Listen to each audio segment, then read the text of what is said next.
नमस्कार भाइयों। मैं डॉक्टर देशबंधु त्यागी, भारत की हिंदी पट्टी, जिसे कुछ लोग गोवर पट्टी के नाम से भी पुकारते हैं। यहाँ के रहने वालों को या दंभकारियों को भले ही ये गोवर पट्टी नाम सुनने में बुरा लगे, लेकिन मुझे कई मामलों में हम गोवर पट्टी से भी नीचे के लोग लगते हैं। कल एक न्यूज़ आई सरसरी तौर पर कि उत्तर प्रदेश के मुख्यमंत्री श्री योगी आदित्यनाथ जी ने 75 जिलों में गौशालाओं के प्रोटेक्शन के लिए कोरोना प्रोटेक्शन सेंटर खोलने की घोषणा की है। मैंने भी वो चीज़ एक आध जगह पोस्ट कर दी और मुझे उसका खेद भी है कि वो न्यूज़ पूरी मुख्यमंत्री जी ने कल नहीं दी, वो आज दी थी। बेसिकली ये 75 जिलों की बात नहीं है। उन्होंने उत्तर प्रदेश में 700 जगह कोविड प्रोटेक्शन सेंटर गौशालाओं पर खोलने का आज नोटिफिकेशन जारी किया है। वो ऑक्सीमीटर वगैरह और सब चीज़ें गौशालाओं पर उत्तर प्रदेश में 700 जगह लगाई जाएंगी। ये न्यूज़ 24 पर आज संदीप चौधरी ने भी ये न्यूज़ डिटेल में बताई। दूसरी खबर अब शाम को आई है कि लखनऊ के सन हॉस्पिटल में उन्होंने कहा भाई हमारे पास गैस नहीं है, तो उसके खिलाफ उत्तर प्रदेश सरकार ने एफआईआर दर्ज कर दी है और हॉस्पिटल ने कहा भाई हम इस एफआईआर का उच्च न्यायालय में प्रतिवाद करेंगे। देश में मैंने एक दिन और भी बताया था केवल 19 लाख बेड हैं अस्पतालों के, जिसमें 7.25 लाख जो बेड हैं वो सरकारी अस्पतालों में हैं और 11-11.5 लाख बेड प्राइवेट अस्पतालों में। दोनों तरह के हॉस्पिटल में मिला के केवल 19 लाख बेड हैं और सरकारी आंकड़ों के अनुसार, केंद्रीय आंकड़ों के अनुसार, सरकारी स्वास्थ्य मंत्रालय के अनुसार, सरकारी स्वास्थ्य मंत्रालय के सचिव के अनुसार जो लव कुमार जी हैं, अब उस पर इस बात पर मैं लड़ने लगा कि उसे सचिव कह दिया, जो भी हैं वो डिप्टी सेक्रेटरी हैं या एडिशनल सेक्रेटरी हैं, उनके अनुसार 36 लाख मरीज, एक्टिव मरीज जिनका ट्रीटमेंट चल रहा है। तो इसमें किसी मुख्यमंत्री या प्रधानमंत्री या किसी सेक्रेटरी का बात ही नहीं है। देश में मरीज 36 लाख हैं, देश में मरीज को ट्रीटमेंट करने के लिए बेड केवल 19 लाख हैं। तो ये once and for all clear है कि सब लोगों को बेड हॉस्पिटल में नहीं मिल रहे हैं, और जब बेड ही नहीं मिल रहे हैं तो गैस क्या मिलेगी?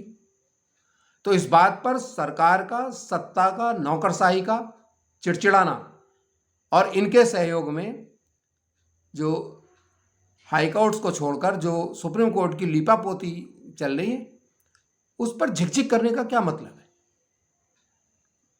कर दो एफआईआर करा दो, कभी हॉस्पिटल पे करा दो, कभी शिकायत करने वाले पे करा दो, कभी गैस मांगने वाले पे करा दो, कभी दवाई मांगने वाले पे करा दो, कभी डॉक्टर की शिकायत करने वाले पे मंगा दो। फर्क क्या पड़ रहा है? क्या आप जिस प्रदेश में 4 एमएलए सत्ता पार्टी के, बीजेपी के, कोरोना से मृत्यु को प्राप्त कर चुके हैं, जिस प्रांत की राजधानी में पिछले 2 महीने में डिप्टी सेक्रेटरी तक के लोगों को लखनऊ में इलाज नहीं मिला, उस सड़क पर पड़े रहे, हॉस्पिटल के कॉरिडोर में पड़े रहे रात रात भर और सोर्स लगाते रहे, उन्हें बेड नहीं मिला, इसके बाद भी आप नाराज होते हो, इसके बाद भी सत्ता नाराज होती है, इसके बाद भी मुख्यमंत्री नाराज होते हैं। Think about your self. पर नहीं। दूसरी खबर इससे भी मजेदार है। 19 मार्च को हिंदू में एक खबर छपी कि साइंस एंड टेक्नोलॉजी विभाग द्वारा गायत्री मंत्र के जाप का कोरोना मरीजों पर स्टडी करी जा रही, ट्रायल करा जा रहा है कि उन्हें वो कितना ठीक कर सकता है। इसके लिए सेंट्रल गवर्नमेंट ने फंड एलोकेट किया। इस टाइटल से खबर छपी, जिसे बाद में गलत बताया गया। उस गलत खबर को ही 6 मई यानी कि कल स्क्रॉल के एक पत्रकार ने रीपोस्ट कर दिया सनसनी क्रिएट करने के लिए। सनसनी क्रिएट करने का जो लोग आरोप लगा रहे हैं सरकारी पक्ष वाले, वो ये कह रहे हैं कि रिपोर्ट मिसलीडिंग है और इन्होंने सच नहीं बयान किया है। ऑफ कोर्स मैंने वो नकली जो स्क्रॉल के समाचार संवाददाताओं ने और एनडीटीवी के संवाददाताओं ने भी एक दो जगह पोस्ट की है, उन्होंने उसके टाइटल और अंदर के सच में समानता नहीं रखी है। लेकिन वही आज 7 मई के हिंदू अखबार में वही न्यूज फुल डिटेल में छपी है।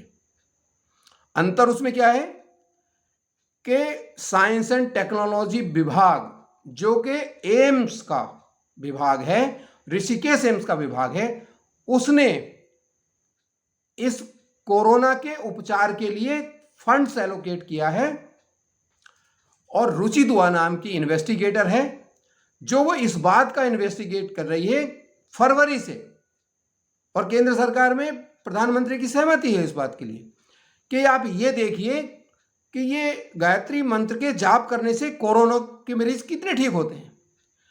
लेकिन जब इस सच और झूठ का झगड़ा चला तो वो रुचि दुआ जो इन्वेस्टिगेटर है इस चीज की ऋषिकेश एम्स में, उसने कहा कि हमने 2 बैच बनाए हैं, 10-10 लोगों का ट्रायल चल रहा है, उसमें हम एक को गायत्री मंत्र प्लस कोरोना का ट्रीटमेंट दे रहे हैं और एक बैच को हम गायत्री मंत्र और नॉर्मल ट्रीटमेंट, रेगुलर ट्रीटमेंट दे रहे हैं और उसमें हम प्राणायाम को भी शामिल कर रहे हैं। ऑफ कोर्स जो हिंदू में एनडीटीवी या अन्य पत्रकारों ने रिपोर्ट छापी थी कि साइंस एंड टेक्नोलॉजी डिपार्टमेंट ने कोरोना के ट्रीटमेंट के लिए फंड्स एलोकेट किया है, वो किस तरह से गलत है।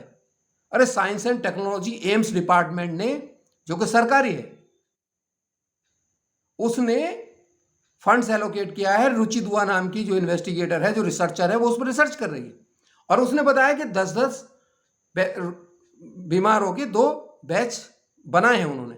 मजे की बात, कोरोना पीक पर चल रहा है और यहां फरवरी से एलोकेट किया हुआ है। फरवरी, मार्च, अप्रैल 3 महीने हो गए जब मीडिया में भेद खुल गया कि सरकार नॉन साइंटिफिक बातों पर कोरोना के इलाज के लिए तो फंड एलोकेट कर रही है एम्स ऋषिकेश में, और जो बाहर देशों से आई हुई मदद है और जो यहां के ऑक्सीजन हैं उसे मांगने वालों पर भी कभी उनके खिलाफ कार्रवाई करते हैं, कभी उनके खिलाफ एफआईआर की बात करते हैं। तो इससे कहां प्रूव हो रहा है कि तुम साइंस एंड टेक्नोलॉजी और साइंटिफिक टेम्परामेंट के लोग हो। ना तुम्हारी सरकार साइंटिफिक टेम्परामेंट की है और ना ही तुम्हारा कोरोना के विषय में दिए गए ऐसे ऊट पटांग ट्रायल जो प्राणायाम और गायत्री मंत्र से कोरोना को ठीक करेंगे। शर्म नहीं आती आपको? डॉक्टर गुलेरिया का भी उसमें कथन है कि हो सकता है कि गायत्री मंत्र को एन्चांट करने से आपको रेगुलर पेशेंट के रूप में ब्रीदिंग की में कुछ लाभ मिले, लेकिन कोरोना में इसका लाभ होगा, मुझे इस पर विश्वास नहीं है, मुझे इस पर शक है। यह हिंदुस्तान के सबसे बड़े हॉस्पिटल एम्स इंडिया का चेयरपर्सन डॉक्टर गुलेरिया कह रहा है, और इसके बावजूद भी आप लोग इस तरह की ऊटपटांग हरकतें कोरोना के इलाज में गायत्री मंत्र के उपयोग जैसी नॉन साइंटिफिक बात को प्रोपेगेट कर रहे हो और उसका विरोध करने वालों को दंडित करने की कोशिश कर रहे हो। Stop it. Go for corona, go for treatment, help the peoples are dying in their homes, dying on the streets or dying in the corridor of the hospitals. BBC की रिपोर्ट देखिए, प्रधानमंत्री के कॉन्स्टिट्यूएंसी में जिला अधिकारी और जो सरकारी आंकड़े 4 मृत्यु बता रहे हैं, और बीबीसी की रिपोर्ट में 30 आदमियों के शवों के एक साथ जलने की चिता की तस्वीर दिखा रहा है। हम इस थोथे राष्ट्रवाद को छोड़ें, लोगों की जान बचाएं कोरोना महामारी से। जय हिंद, जय भारत, धन्यवाद।